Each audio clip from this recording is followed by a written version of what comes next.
Well, shoot, ladies and gentlemen, welcome back. I hope you guys are having a great evening, day, morning, whatever time I drop this video. You guys have been vibing with the videos I've been dropping lately, so I appreciate you guys. It's been a crazy one. I did kind of like a collage of criminals in my last video, so go check that out if you guys are interested. But today we have a wild turn of events, something that I thought we would never see: the Buster Murdaugh interrogation. Now, this is very close after his dad, went Call of Duty on the family. So, it's kind of odd. You're going to see what I mean. It's kind of odd he acts this way because, very stoic, relaxed, chilling, not crying much, anything like that. This is going to be Buster Murdaugh's interrogation / questioning video. It's a long one, so we are going to break this up into parts. Make sure you guys let me know if you guys want the complete interrogation to be completed by me. But yeah, let's go ahead and jump into this. Everybody get the things you guys need: the ganja, the drinks, we ain't children over here. Get what make you feel nice, people, and let's jump into this damn video.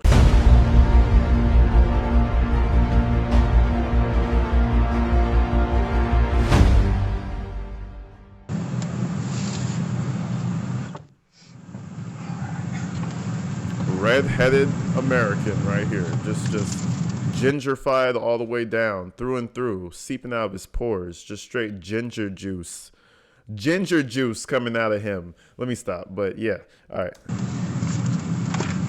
Okay, maybe you nervous and jot some notes a little bit. Yep, I might be taking one. So, as I told him, we're going to record this obviously, but you'll probably see me jot some notes down here just for later reference. And again, you're getting introduced to a lot of people here, but again, my name is Charles. Yes, sir. I'm a lieutenant here with SLED. This is Katie McAllister, and I recognize the name McAllister. This is the crew. This is that SLED crew right here. This is the one. These are the folks that took his dad down with those two initial interviews. Actually, the interviews that blew the channel up, I think. And it's nostalgia right here because they like doing their interviews in their trucks. I know this. So a lot of nostalgia right here. It's going to be a good one. I want to start out here and just tell you I am extremely sorry for what has happened to your mother and to your brother. Okay? Thank you. And I know that it's not easy to sit here and talk to a stranger about this kind of stuff. It's my hope that we can do it, get this part behind us, and move on to trying to find out and try to make the situation as good as we can make it for a terrible situation we're dealing with this. Yes, sir. For that, I am gonna have to ask a lot of questions. You've got your attorney here with you, and I'm sure he'll pipe up if ever he needs to. I'll expect him to. But for you, what I want you to understand is, your family is in some ways no different than mine, no different than Katie's. We have our good, we have our bad. What makes your family maybe a little bit different is that your family is very well known and other things associated with he started this questioning out saying that we all have our good and we have our bad. I wonder how, at this point, how much they know and how much, these guys are suspects to them. Because that's an interesting way to start a conversation. There's some good and there's some bad in all families. Okay. All right. Yo, my eyebrow is still raised to him with that Stephen Smith case. I don't know, but we're not even gonna jump into that whole conversation yet. And because of that, people talk, people put rumors out there, people make things up if they don't have anything to talk about. But once these things kind of get out there, when we're doing a full investigation, we kind of need to do what we can to say we've asked those questions, we've addressed them, and we've dealt with them. Yes, sir. So all I ask out of you today, Buster, is and you don't mind me calling you Buster? Absolutely, no, sir. Is just try to be as honest and forthcoming as you can on all this, okay? No problem. Can I just start out? We'll start out with an easy one here. Can I get your full proper name? Yeah, Richard Alexander Murdaugh Jr. Now, going back to the days when you worked at when you lived at Moselle, did you ever do much as far as work on the property or any of that kind of stuff? Yeah, I try to help out with what I could. Yeah, whenever they say Moselle, this is the property. That was the estate, the big Murdaugh Moselle property.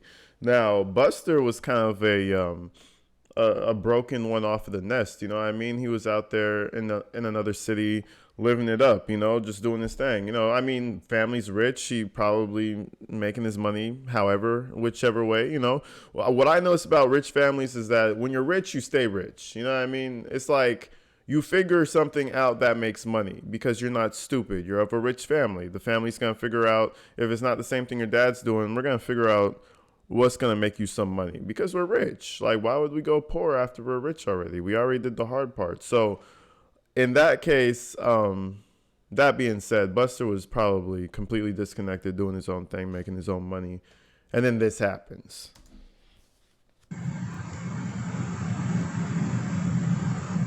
And when you were working out there on that property, did y'all ever have any problems with things like theft or strangers walking up, people hunting where they shouldn't have been? I mean, you know, because I mean, was that ever anything you can remember? As far as people hunting, we've had a tremendous issue with a group of dog hunters, and so they would always, you know, release their dogs. They would run on our property and stuff like that.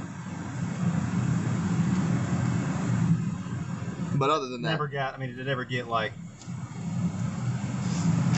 confrontational or anything with any of these people over the years that you were aware of or anything? I mean, nothing crazy. Just, you know, telling people like, you know, hey, keep your dogs off the property. How about things going missing, things getting stolen? Never had a problem with that. Never have noticed anything stolen. Never reported anything stolen. And this is childhood home. So, you know, if he said never, that's a pretty long ass track record of never having any issues. Like, you know what I mean? But the one thing I gotta say is probably the fact that it just hasn't hit him yet, but he's really regular, bro. Like super regular. Almost like, yep, dad killed the family. Oh well. You know, yeah, I would help out every once in a while, you know. Yeah, you know, like he's just super regular right now. It's like bro should be, you know what I mean? And then Murdaugh, Alex, on the other hand, is overdoing it with the emotion on the other hand.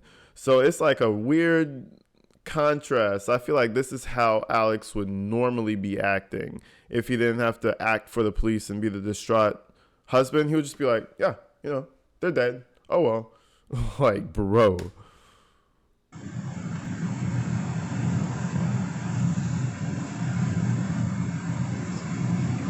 Not saying he's not grieving, though. I'm not saying he's not grieving. I'm just saying it's interesting how he doesn't really, you know what I mean, respond like most people would. Talk about maybe people that you might remember who would have worked on the property and stuff like that. I understand.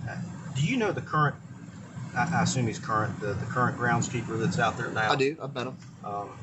Talking about CB Rowe. You've met him? I have. Before CB, was there anybody else that worked there? There was for a long term. There was a fellow named Ronnie Freeman who worked out there. And Ronnie Freeman worked there for quite a while. Or? Yeah. I can't remember his entire stint, but it was several years. And was Ronnie? Why did he end up not working for y'all anymore? He expanded into his own business venture. He created his own business and wanted to take that on. Okay. So it wasn't a bad thing. Oh no, he just had an opportunity and he wanted to take it, so had to give us his resignation. Good for him. Are you aware of any employees or other people that worked out there or anything like that had to be let go or had to be terminated or not renewed, or anybody you ever had problems with out there? No, sir. To this day, those are the only two people that have been out there. Okay. See what I'm saying? As they go down the list and they try to X out all these possibilities, he's just right there with the ironclad. Nope. Never had no problems. Never had no theft. No, everybody loved us. Our guy, he left amicably. All that. So it's like every time he says that, they're like, well, your dad then. Well, your dad. Well, your dad. He's the only man out there. We could, you know, negotiate whether or not Buster's brother, what's his name, Paw, we could we could debate whether or not he was a man, but Alex was the only real man out there, I would say.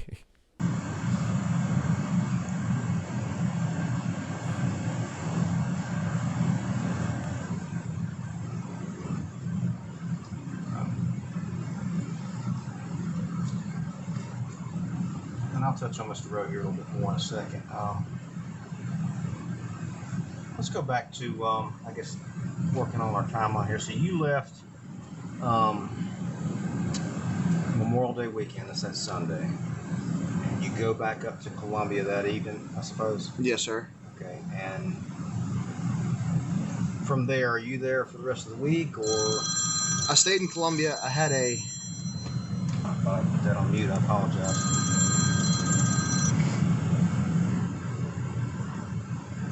I stayed in Columbia on Sunday. I had a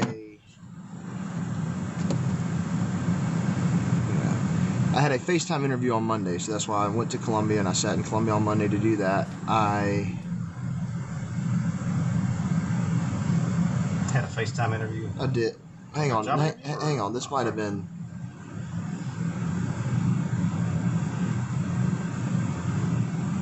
No, you know what? That's incorrect. That was the Monday prior. So Okay. the reason I left Edisto Sunday, went to Columbia Monday, met up with my girlfriend. Her and I drove on Monday to her house in Rock Hill, and then Tuesday I had to start my new job in Charlotte. So that's why we did all that.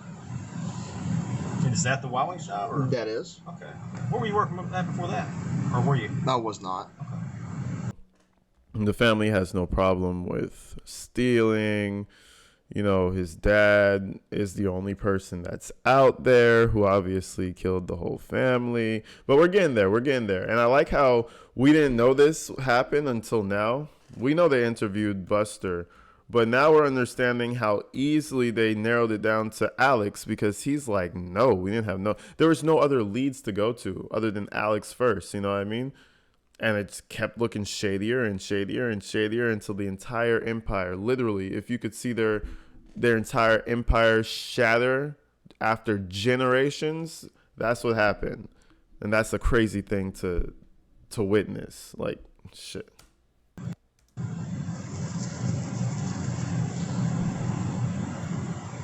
Did they stay in a hotel or something? They did. Okay. You know where they stayed? I believe it was the Hilton on, I guess that's Senate Street. More games on Sunday? Yes, sir. And they came to those as well? We did. We went to those.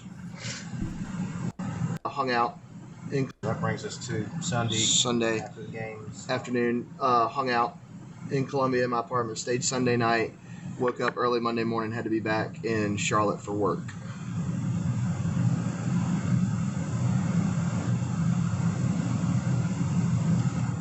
All right, so your mother and your dad, did they stay Sunday night? You know? They did not. They went back to Moselle.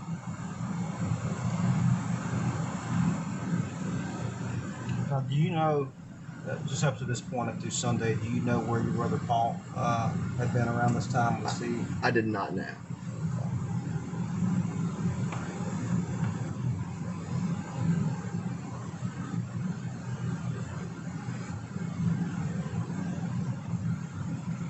Did you remember having any conversations with Paul? Obviously was there during the trip to Edisto. Yes, sir. You said, and you didn't report any issues, anything unusual. You know, he didn't tell you about anything, any problems he was having, or anything like that. No, sir. Do you remember prior to Monday any conversations you had with Paul or anything specific, phone calls, anything like that? No, sir. And he didn't come to the games, obviously. He did not. He Don't know was. where he's at. He did not. Actually, I think he was in Charleston because Man, Paul, see, this is where everybody wanted to go also. They're like, well, if it wasn't Alex, then that means Paul had to have issues, right? So we zoom in on Paul. But come on, let's keep it real. Paul was just an alcoholic idiot. He was just, doing this little college thing. He was he didn't have no enemies. Probably when he came to the bar, he would pay for everybody's drinks. That's the type of vibe he gives me. Like, he's not on any kind of fighting jackass type of vibe. He wants to get lit, and he wants to get everybody he's around lit. So Paul was definitely not the problem. And I know everybody would think he was the problem because he was so young and such a problem, crashed the boat with the girl, all that other stuff, but he wasn't the problem, bro. Clearly he wasn't. It was Alex, but I know he was going to have to leave Charleston if he wanted to come to the game and come, and he didn't. So I think he just remained down there in Charleston. Is he seeing anybody now, or? I don't believe so. I don't know.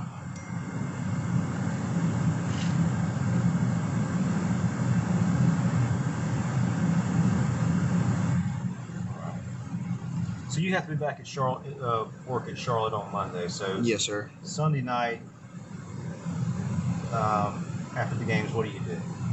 I hung out in my apartment. Some people came over. We watched the rest of baseball going on around the place. Ordered some pizza and wings, and then just people left, and I went to sleep. These are people, friends y'all have up there? Yeah, friends of mine from Was the your girlfriend area. there that night too? She was not. She had left Sunday to go back to Rock Hill.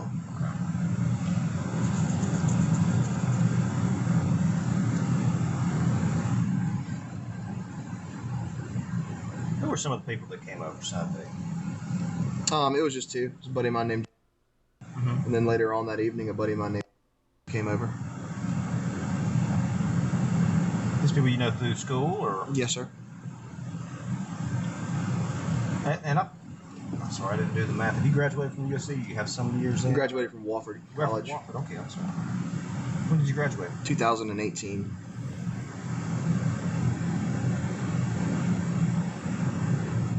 So was graduation present? It was. No, yes, that was the graduation present. Gotcha. Not bad. All right, so comes over a little late. Had left by the time. No, sir. Still there. Just the three of us. Watch the rest of the games. Yes, sir. They both left afterwards, or did they stay over? Or? They both left. We watched a pay-per-view fight at 11, and then they left when that was over, probably around midnight.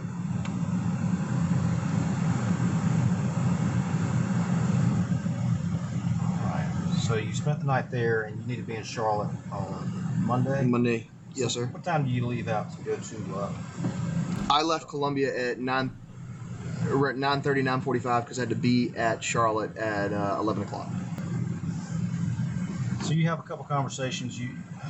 The last time you think you talked to your father was around 3:30 at least. Yes, sir. How about? So basically, I think they're just trying to go through the last time he was really in the area before he left and this whole catastrophe happened. So he was at his apartment, hanging out with some friends, talked to his brother. So I think they're just trying to, flush out any lingering idea that he could have had anything to do with it, or his friends had something to do with it, anything like that. But pretty much, I feel like Buster's creating the most solid story to make his dad look guilty without even realizing it. You know what I mean? Because, again, he's going over like, yeah, no, nobody really ever stole back there. We never had any problems with hunters like that, except for a few dogs here and there. Like, nothing crazy. But anyways, let's continue. Paul, did you talk to Paul at all on Monday? I hadn't talked to Paul since Saturday. I spoke to him and asked him if he was coming up to the game. He informed me that he was not coming to the game.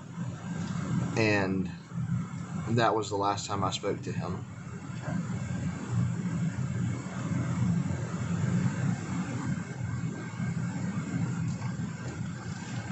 Okay. So I'm just going to go ahead and move up a little bit more in the timeline here. No problem. As we go. So let's go through the rest of your day. I think about the latest thing I think I've got, unless I'm wrong, is you talking to your father around 3:30. Yes, sir. Do you have any more conversations with your mother after that you recall? No, not that I recall.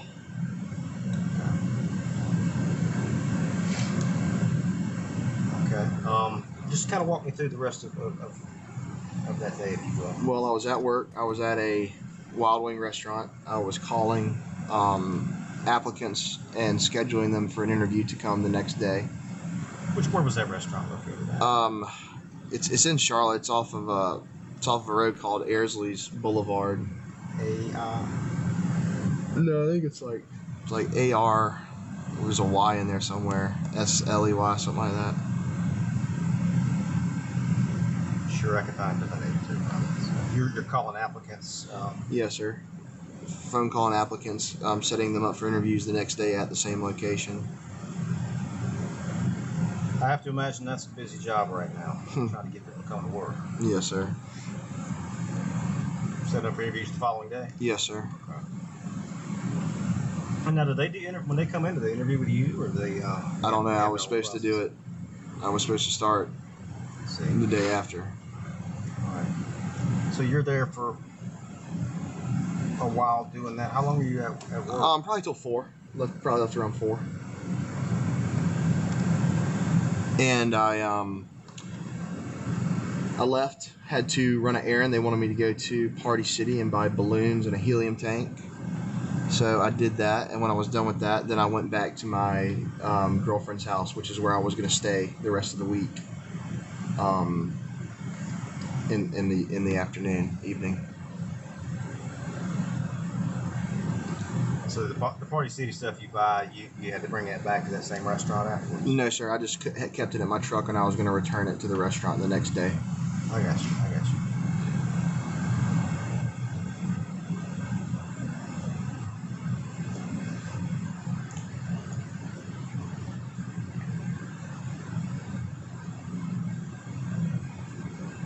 So you go back to your girlfriend's house? Yes, sir. It's just you and her there. Her mother's not there? It is just her and I there, and her mother doesn't get there until later when she gets off work. Shit, so he was just living regular life, Meanwhile, Alex is playing Call of Duty over at Moselle.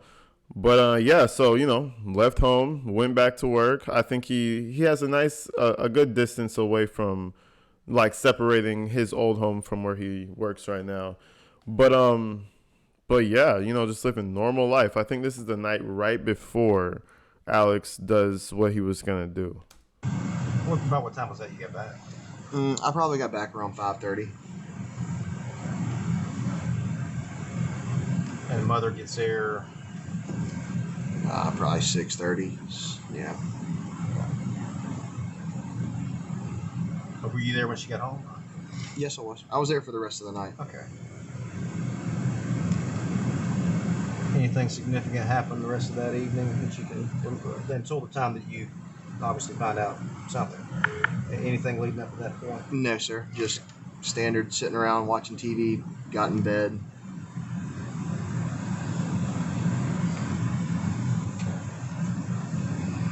And so at some point, you get contacted. I do. And who is that that contacts you? My dad sent a text message that contained my girlfriend and I believe, and it said, "Call me urgent." Call me urgent from his dad, from the murderer himself. Shit, call me urgent. Man, call me, I just slaughtered half the family. Like, you know what I mean? Like, shit. I just want to know what would have happened if Buster was hanging out that day. Would he have had to take out Buster too? Like, I don't know. I know Buster is probably his favorite son, so, couldn't be Buster. So he probably made sure he wasn't home, but I don't know. And then he tells me what has happened.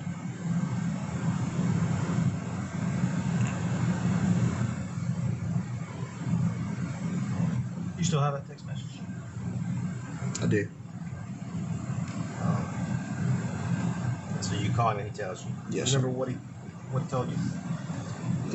When I got on the phone, he asked me if I was sitting down, and I was asking him if everything was okay, is anything wrong, and he said something terrible has happened. I could tell that he was emotional. He goes on to tell me that my mother and brother have been shot and killed, and it gets to the point, and then he hands the phone to my Uncle Randy, and then he proceeds to tell me the same thing, and I told him that I am getting my stuff prepared and that I am on the way home. Damn. So he blasts the family, then calls up the eldest and's like, "Yeah, son, they dead." Like, that shit is crazy to me. I don't know what type of James Bond movie he was watching. I don't know what number, or I don't know what type of El Chapo shit fucking Alex Murdaugh was watching, but shit. He took it to heart, whatever it was that he was watching. This man straight up killed his fam and then called his son. Crazy.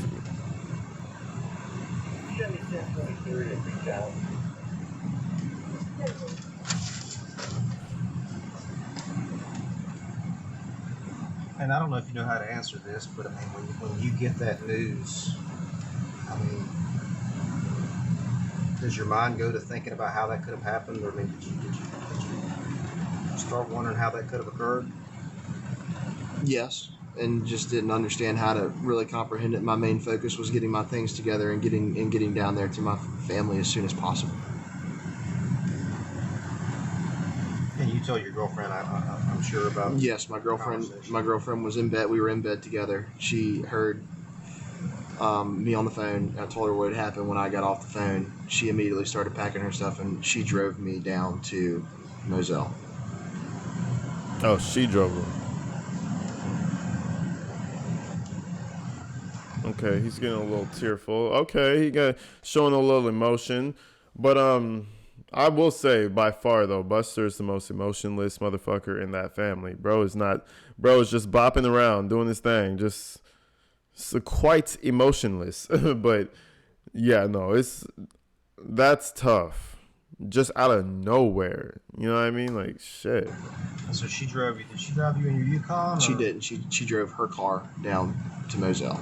What kind of car does she have? She has a Jeep Grand Cherokee. What color is that Jeep Grand Cherokee? It's white. South Carolina tags or? South Carolina tag. Is she from Rock Hill or? She is. Okay. So she drives you to Moselle. What do you remember about what time you get down there? We left probably around 11. Got there maybe a little bit shy of 2 a.m. Right around 2 a.m. Damn. So that's okay. So it's about a 2.5 hour drive to get from Moselle to like where he is with his girlfriend. That's a long ass drive. Far enough to have separation from the family, but close enough to where you can go back when you want to. That's not a bad little situation right there. But that, I'll tell you, that was probably the longest 2.5 hour drive he ever took over to Moselle. And to think, it's all because Buster caused that accident with that girl, exposed Alex somehow, right? And then somehow this whole plan of him executing the two of them comes to place.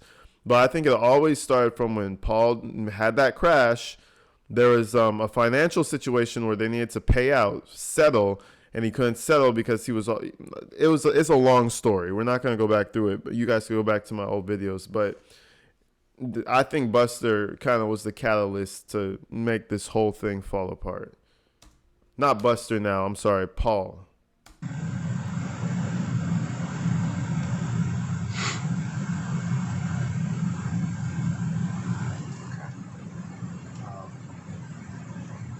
And do you have any more conversations with your family once you're there, I guess?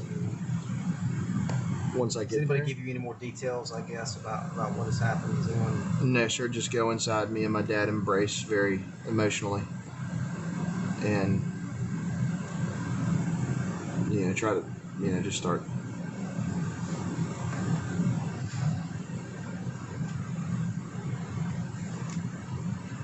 All right. So one thing I want to touch on, and I've still got I know it probably seems like we've gone through your whole life story here, and I might be a little tedious in the way I ask these questions, but a lot of times asking things will give you another thing to splinter off on. I will circle back, but when your father called, he did make mention to Paul receiving threats. He said something about he's been receiving threats, and he said something about my son knowing who they are, and I think he kind of makes reference to you knowing something about those threats, and I don't know if you're aware of that or whatever, but it kind of brings me to the next thing here, and that's why a little bit why I asked you about your thought process just now. And certainly you've had more time to talk about it and process it since that time. But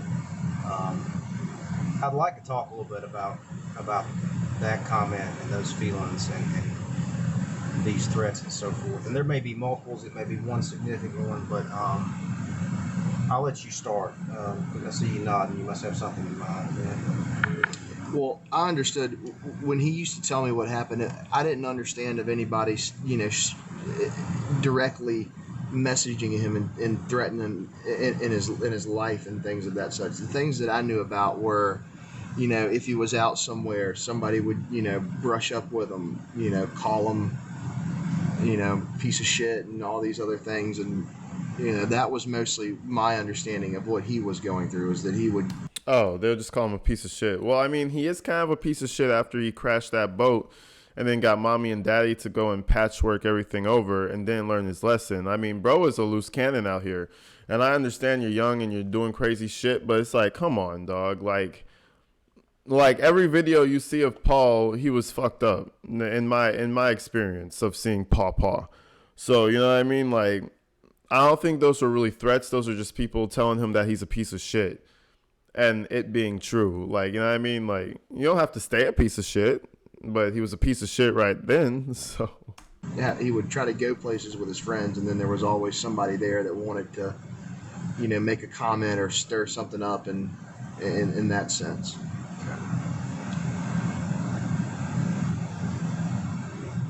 So he never tells you about, like, I got a text message, somebody threatening me. I never got somebody DMing me or sending something on some other social media or driving by the house or spray painting something or anything overt like that somebody was threatening. No, sir. He never told me anything about anything like that. I never was aware of anything like that. But he would tell you about people maybe intimidating him or making those kind of comments and stuff like that.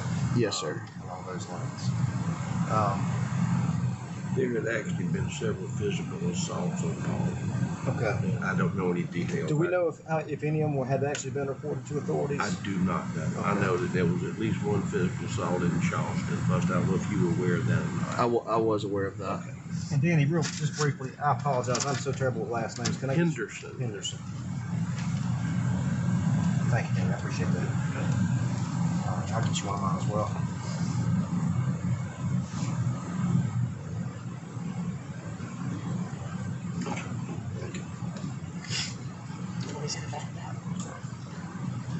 Okay, so let me run some just specific stuff by you here.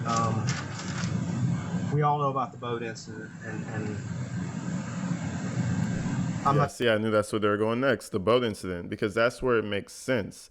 Once they start running out of things to make sense, and Buster's gonna pretty much tell them what does and doesn't, they're just going to have to circle, make a big loop-de-loop right back to Alex. I'm telling you. I'm not trying to assume too much, but I'm guessing that a lot of these threats and so forth are coming as a result of that boat incident as one of the primary things. Am I wrong in that? That's always what I thought. That's been 100% of it, you think? Or has there been other reasons? Or I think that's been the cause.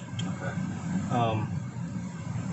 As far as the other passengers on that boat, Anthony and Connor and the other girls and so forth on there. Did you ever have any, or did he ever express any specific concerns about any of them posing a threat, threatening, and being frightened of them? Anything along those lines, specifically related to those people? No, sir. No, sir. Crazy. You see, locking down all the possibilities. All the possibilities. But anyways, people, this is part one. I'm going to come back with y'all tomorrow with part two. Hope you guys enjoyed this. This is just the beginning of the breakdown. There's going to be a lot more. He has a lot more to say, apparently. They're going to grill him.